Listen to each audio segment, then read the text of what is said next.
গ্রাম বাংলা মানেই শুধু পুজো নয়, গ্রাম বাংলা মানেই বিশ্বাস, মাটি আর মানুষের গল্প।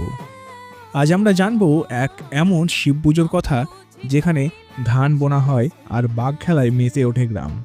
বাংলার পুজোয় শিব কোনো ধরাছোঁয়ার বাইরের দেবতা নন, তিনি এখানে চাষী শিব। পৌরাণিক কাহিনী আর লোকগাথার মিশেলে এখানে শিবকে লাঙল ধরতে দেখা যায়। সন্ন্যাসীরা মেলায় গোল হয়ে দাঁড়িয়ে অভিনয়ের মাধ্যমে দেখান কিভাবে জমি কর্ষণ করতে হয়, কিভাবে ধান বুনতে হয়।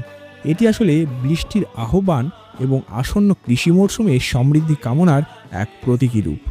এখানে দেখা যায় শিবভক্তরা কিছু ধান এনে একটি ধানের ক্ষেত তৈরি করে এবং ক্রমে যে সমস্ত শিবভক্তরা রয়েছে তারা কিভাবে জমি কর্ষণ করতে হয়, কিভাবে জমিতে নিড়ানি দিতে হয়, এই সমস্তই তুলে ধরে।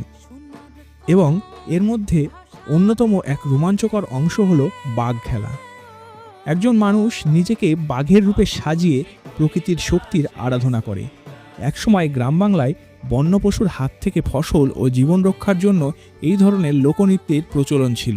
বাঘ সেজে এই নাচ আসলে সাহসের প্রতীক এবং অপশক্তির বিনাশের রূপক। ঢাকের বাদ্যিতে তাদের প্রতিটি লাফ দর্শকের রক্তে শিহরণ জাগায়।